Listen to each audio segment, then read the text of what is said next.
జింకే కాదు.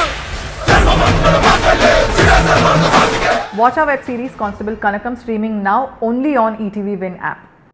ఇవే ఇవే జీవన తరంగాలు, ఇవే ఇవే జీవన తరంగాలు, జీవన తరంగాలు. ఇలాంటి రూమ్లో ఏ వంట చేసినా దాని టేస్ట్ అద్దరిపోతుంది. అంత బాగుంది మీ వంటిల్లు. వంటింటి విషయంలో నేను అస్సలు తగ్గలేదండి. మనం లైఫ్లో సగం జీవితం ఇక్కడే గడుపుతాం. అలాంటప్పుడు కిచెన్ ఎంత కంఫర్టబుల్గా ఉంటే కుకింగ్ అంత కంఫర్టబుల్గా చేయొచ్చు. ఏమంటారు?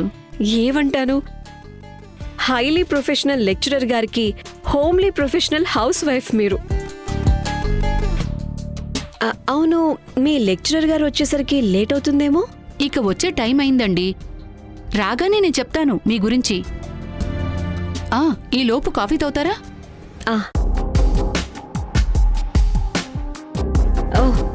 ఎప్పుడు రెడీగా పెట్టుకుంటారా? ఒక బ్యాచ్ అవ్వగానే 10 నిమిషాలు బ్రేకు.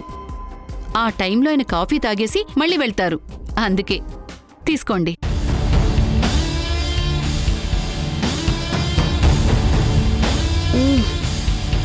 ఇలాంటి కాఫీ తాగి ఎన్ని రోజులు అయ్యిందో. అద్భుతంగా ఉందండి కాఫీ. నేనే దగ్గరుండి కాఫీ గింజల్ని సెలెక్ట్ చేసి మిషన్లో వేయించి తీసుకొస్తాను. లెక్చరర్ గారు చాలా అదృష్టవంతులు, మీలాంటి డెడికేటెడ్ హౌస్ వైఫ్ దొరికినందుకు. మరీ ఎక్కువగా పొగడకండి. మా ఆయన కూడా ఇదే మాట అంటుంటారు. నన్ను పెళ్లి చేసుకున్నందుకు తను చాలా అదృష్టవంతుడండి. పెళ్లి తర్వాత ఆయనకి బాగా కలిసొచ్చింది. ట్యూషన్ క్లాసులకి చాలా డిమాండ్. క్వాలిటీ బాగా ఉన్నప్పుడు ఆ మాత్రం డిమాండ్ ఉంటుంది. అలాగే ఫీజు కూడా ఎక్కువే పెట్టాలి. అప్పుడే ఇంట్రెస్ట్ ఉన్నవాళ్ళు మాత్రమే వస్తారు. అలాగే చేశామండి. వేరే చోట సబ్జెక్టుకి 6,000, కానీ ఇక్కడ 8,000 ఫీజు. మీరొక్క మాట చెప్పి మా తమ్ముని ట్యూషన్లో చేర్పించేలా చేయండి. సంవత్సరంలో 2 అడ్మిషన్స్కి మాత్రం నా ఇన్ఫ్లుయెన్స్ పనిచేస్తుంది. నేనొకసారి చెప్పి చూస్తాను. ఇక్కడే దగ్గరలో ఇల్లు కూడా తీసుకుంటాను. మంచి ఏరియా, కూరగాయల షాపు, కిరాణా షాప్సు అన్నీ దగ్గరే ఉంటాయి. ముందు వీధిలో బ్యాంక్ కూడా ఉంది. మీరే నాకు అకౌంట్ ఓపెన్ చేయడంలో హెల్ప్ చేయాలి. తప్పకుండా. బ్యాంక్లో లాకర్స్ లేవు. లాకర్స్ కావాలంటే ఎస్పీ రోడ్లో ఉన్న బ్రాంచ్కి వెళ్ళాలి. మా ఆయనకి మేనేజర్ బాగా తెలుసు. ఆయన కొడుకు ఇక్కడికే ట్యూషన్కొచ్చేవాడు. అదిగో ఆయన వచ్చేశారు. ఈవిడ రష్మీ కుమార్ అని వీళ్ల తమ్ముడికి అడ్మిషన్ కోసం వచ్చారు. నమస్తే అండి. నమస్తే అండి. మా తమ్ముడికి మీ కాలేజ్లో సెకండ్ ఇయర్ అడ్మిషన్ కావాలి. అలాగే మీ దగ్గర ట్యూషన్ సీట్ కూడా. అడ్మిషన్ కోసం కాలేజ్ మేనేజ్మెంట్ అడగండి. నీలకంఠం గారు మేనేజ్మెంట్ హెడ్. మీరు డొనేషన్ ఇస్తే సీట్ కన్ఫర్మ్ అవుతుంది. దానికి నా ఇన్ఫ్లుయెన్స్ ఏం అవసరం లేదు. ఇక్కడ మాత్రం ట్యూషన్ అంటే కష్టమే. ఓ ప్లీజ్ అండి. I don't know, let me see. మీరు మీ అడ్రస్ ఇచ్చి వెళ్ళండి. ఎవరైనా వెళ్ళిపోతే మీకు చెప్తాను. చూద్దాం, కానీ గ్యారంటీగా చెప్పలేను. చాలా థ్యాంక్స్ అండి. నేను తర్వాత వస్తాను. ఒక్క నిమిషం ఆగండి.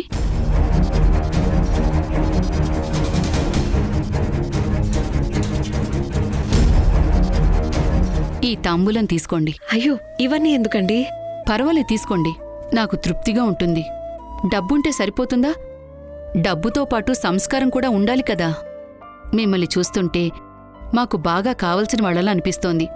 మీరు ఒట్టి చేతులతో ఇక్కడి నుంచి వెళ్ళొద్దు. కాదనకుండా తీసుకోండి ప్లీజ్. మా వాళ్ళెప్పుడు అంటూ ఉంటారు, మీరు ఎక్కడికి వెళ్ళినా ఊరికే వెళ్లరు, వట్టి చేతులతో రారు అని. ఏంటో మీ అభిమానం చూస్తుంటే కాదనలేకపోతున్నాను. చాలా థ్యాంక్స్. వెళ్ళొస్తానండి. వస్తాను.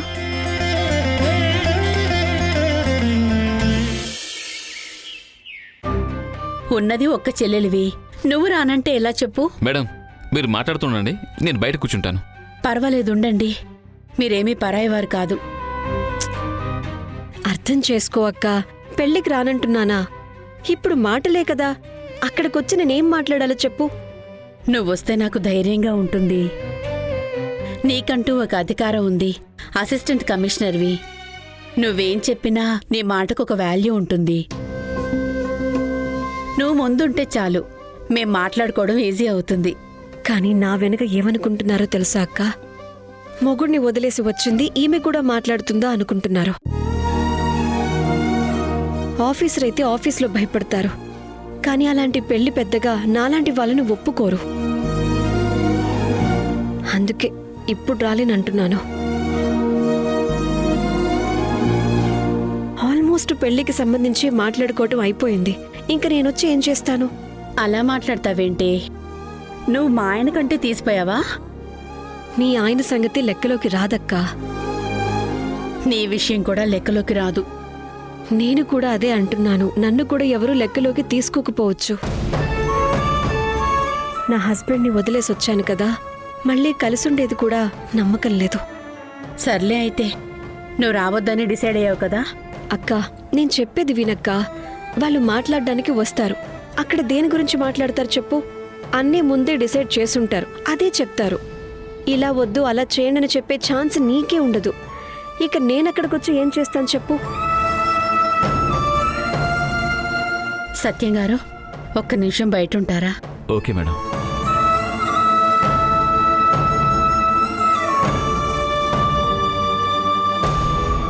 ఇప్పుడు చెప్పు, ఎందుకు రానంటున్నావు? చెప్పాను కదక్క, వర్క్ ఉందని.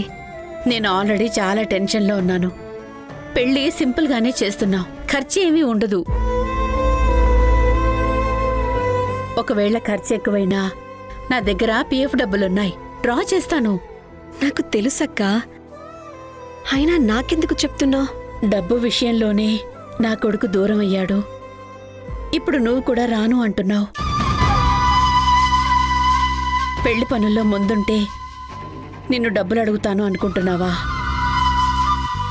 నాకు నువ్వు వస్తే చాలు, పెళ్లి చేయడానికి కావలసిన డబ్బులు నా దగ్గర ఉన్నాయి. అక్క, ఏంటక్క అలా మాట్లాడుతున్నావు? కీర్తి ఫారెన్ వెళ్ళిపోతుంది, అమ్మ డల్ అయిపోతుంది.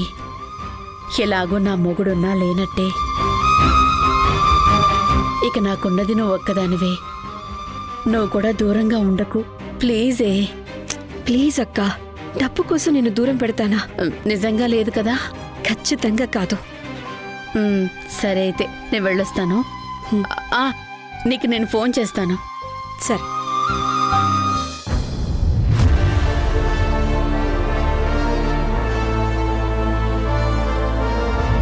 మేడం, నిజం ఎందుకు దాచారు?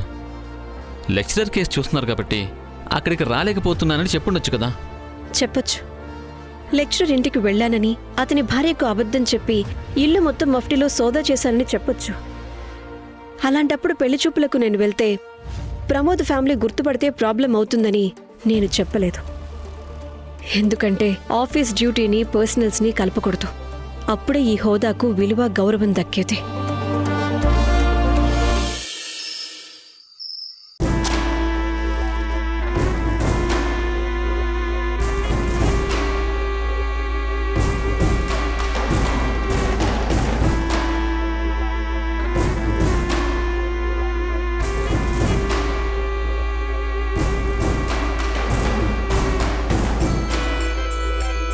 నాన్న, ఎందుకు అలా మాట్లాడారు? అసలు ఎందుకు ఇలా చేశారు మీరు? నేనేం చేశాను? లెక్చరర్ ప్రమోద్ గారు మాట్లాడడానికి ఇంటికొస్తే మీరు ఇంట్లో ఉండను అని చెప్పారంట. ఇంకా ఎక్కువ మాట్లాడితే పెళ్లికే రాను అన్నారంట. అవును అన్నాను. అసలు మీరు మాట్లాడాల్సిన మాటలేనా ఇవి?